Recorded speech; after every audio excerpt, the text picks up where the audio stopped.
Welcome to the Bougie Black Brother Network. Good afternoon and welcome to Urban Wine Life. I'm Michael, your Bougie Black Brother, and I'm here for my weekly wine review. So I decided this week I was thinking about something a little more heavier, something kind of meatier, and decided on a blend. This one is a Kinamon Fox. I had another one. It was a Cabernet something blend. If y'all saw my previous podcast, you'll see that. But it was a Cabernet, I think, Merlot blend. So this time I wanted to have something different. My wife wanted to make a pot roast on Sunday.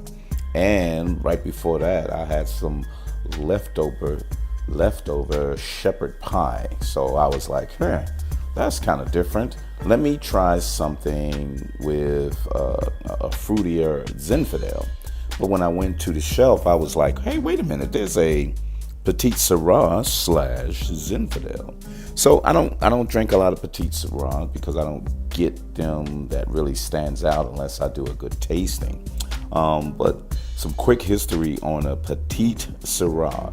You're going to get them spelled a little differently. Sometimes it's Sirah.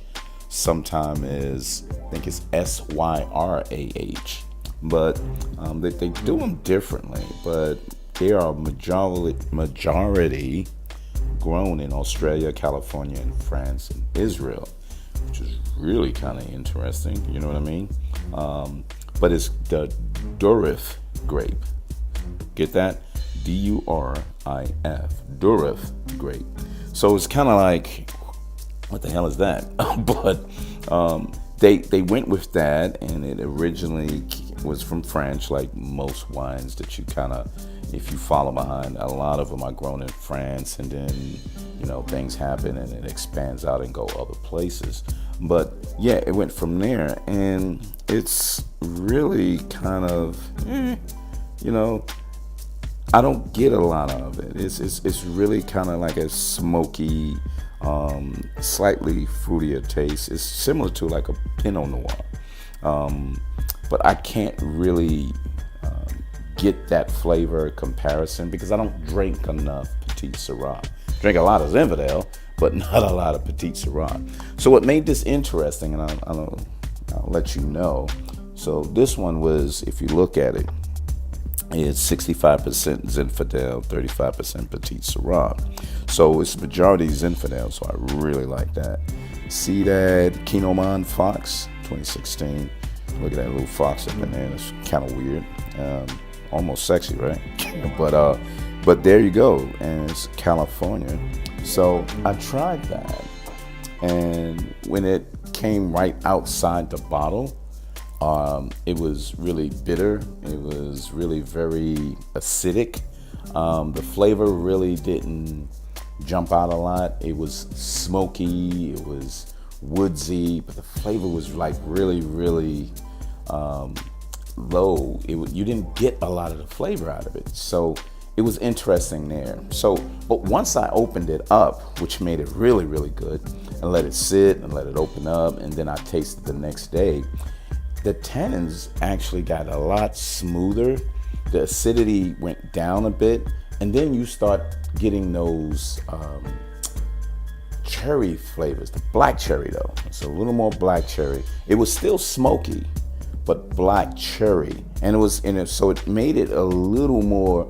Hey, maybe I just needed to open it and decanter it and let it sit. But I don't do a lot of good decantering because I don't have a good decanter to sit it in. I'm trying to find me a good one and sit it out so it can breathe, because you get a lot of good different flavors in that way. So let's get a smell of this as well. Get it swirled up.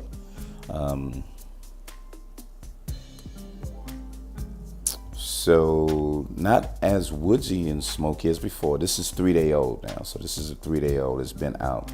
So a lot of the complexities, since this is let's say $10, $9 wine. So you're not going to get a lot out of this.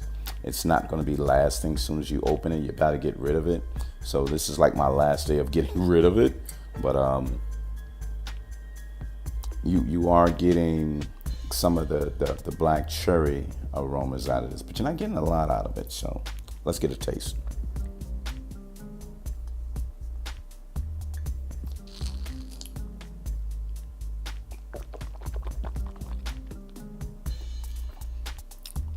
So, like I said, not a lot of acidity on this. It went away. The acidity has really dissipated. Still nice and warm and full in the mouth. It's a little more tannic too. So it's a little lasting in the mouth, but it's a fullness about it. It's a fullness. It's slightly on the medium body, almost full body, not quite full body. You know that full body. You taste that, and it's like boom. It's right hitting right at you. But this one is medium toward the actual full body. But you get those cherries. Got that tannin. It's not dry because that flavor still there, but the tannins is still sitting, so it feels a little enveloping your tongue. So I kind of like that. So that's pretty cool too. But it went well with the shepherd pie a little more than the pot roast, because the pot roast was bold, meaty. I think we needed an actual full body to kind of match with that, but it still went okay because I had some potatoes and carrots and peas and all of that. So that slightly sweetness that you would get from the Zinfandel kind of played into that, but nothing really major. But and then I just started drinking it, and it was a good sit down because it had a good blend between the two. Again, I like Zinfandels, so I'm not sure how much of the Petite Sirah that I actually got. So if you really saying this is what a Petite Sirah tastes like, I'm not sure.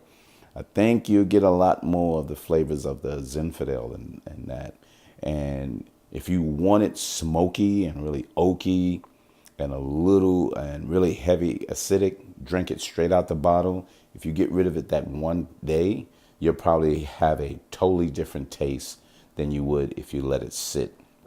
So if you decanter it and let it sit, it'll probably be a lot more interesting. Because I like it on the back end. I didn't like it straight out the bottle, so it's really good from there.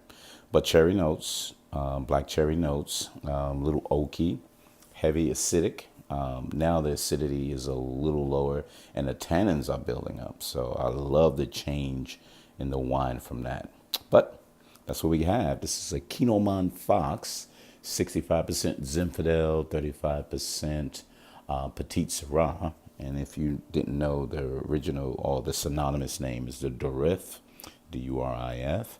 And if you're going to look from anywhere else and you see that, you know you're having that Petite Sirah. So this is Michael, your bougie black brother, saying thanks for stopping by, and we'll see you next time on Urban Wine Life.